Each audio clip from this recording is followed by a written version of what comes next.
कल्पना कीजिए, एक महान ऋषि हैं।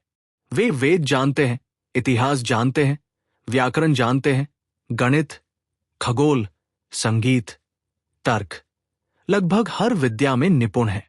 यदि आज की भाषा में कहें तो उनके पास अनेक डिग्रियां हैं, ज्ञान की कोई कमी नहीं है। फिर भी वे कहते हैं, मैं दुखी हूं।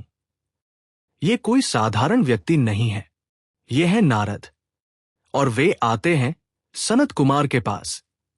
वे विनम्र होकर कहते हैं, भगवन, मैंने बहुत सी विद्याएं सीखी हैं। ऋग्वेद, यजुर्वेद, सामवेद, अथर्ववेद, इतिहास, पुराण, व्याकरण, गणित, खगोल, संगीत, तर्क, नीति, बहुत कुछ जानता हूं। लेकिन एक समस्या है, मुझे आत्मा का ज्ञान नहीं है और इसलिए मैं अभी भी दुखी हूं। यह स्वीकार करना ही अपने आप में असाधारण है, क्योंकि अक्सर मनुष्य ज्ञान से अहंकारी हो जाता है। लेकिन यहां नारद स्वयं स्वीकार करते हैं, मेरे पास जानकारी है पर शांति नहीं है। सनत कुमार उनकी ओर देखते हैं और कहते हैं, जो कुछ तुमने सीखा है वो केवल नाम है। ये सुनकर कोई भी चौंक सकता है, इतनी सारी विद्या और उसे नाम कहा जा रहा है। लेकिन सनत कुमार समझाते हैं, दुनिया में जो कुछ भी हम जानते हैं वह सबसे पहले नाम के रूप में जाना जाता है। हम वस्तुओं को नाम देते हैं, शब्द देते हैं, पहचान देते हैं, लेकिन नाम अंतिम सत्य नहीं है। नाम से ऊपर है वाक, क्योंकि बिना वाणी के नाम प्रकट नहीं हो सकता। फिर वे कहते हैं, वाणी से भी बड़ा है मन, क्योंकि मन के बिना वाणी का संचालन नहीं हो सकता। मन से भी बड़ा है संकल्प, क्योंकि संकल्प ही मन को दिशा देता है। संकल्प से भी बड़ा है चित्त, चित्त से बड़ा है ध्यान, ध्यान से बड़ा है विज्ञान, विज्ञान से बड़ा है बल, फिर उससे बड़ा है अन्न, अन्न से बड़ा है जल, जल से बड़ा है तेज, तेज से बड़ा है आकाश।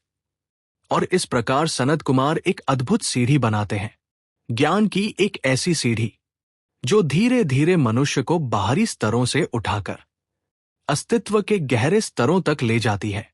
नारद हर स्तर पर पूछते हैं, क्या इससे भी बड़ा कुछ है? और सनत कुमार हर बार कहते हैं, हां, इससे भी बड़ा कुछ है। यह संवाद धीरे धीरे हमें एक गहरी समझ की ओर ले जाता है।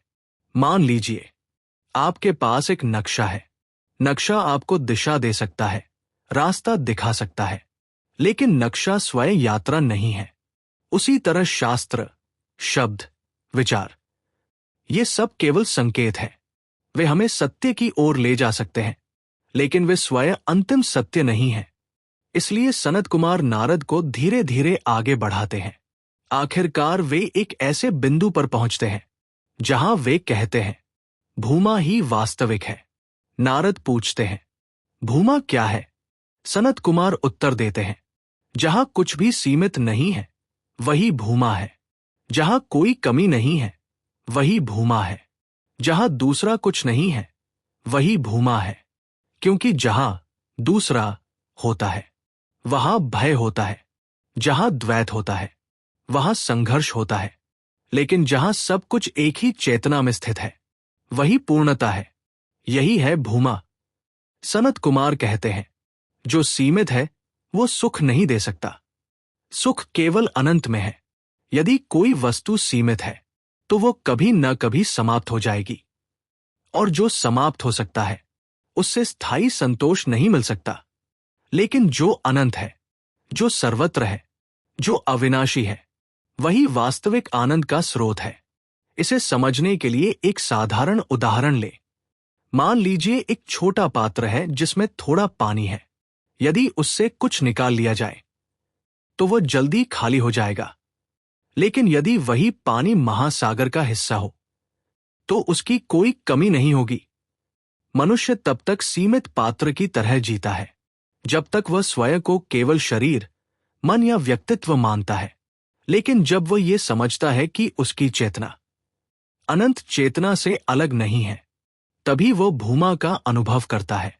सनत कुमार कहते हैं, जहां कोई सीमा नहीं है जहां कोई अभाव नहीं है, जहां कुछ भी बाहरी नहीं है, वही भूमा है और वही वास्तविक आनंद है। इसलिए उपनिषद कहते हैं, भूमा एव सुखम, अनंत ही सुख है, सीमित में सुख नहीं है। नारद ये सुनते हैं और धीरे धीरे समझने लगते हैं। उन्होंने बहुत ज्ञान प्राप्त किया था, लेकिन वह ज्ञान अभी तक केवल सूचना था। सनत कुमार उन्हें उस बिंदु तक ले आते हैं जहां ज्ञान अनुभव में बदल जाता है। अब नारद समझते हैं, ज्ञान का उद्देश्य केवल जानकारी बढ़ाना नहीं है। ज्ञान का उद्देश्य है मनुष्य को सीमित पहचान से उठाकर अनंत चेतना की पहचान तक पहुंचाना।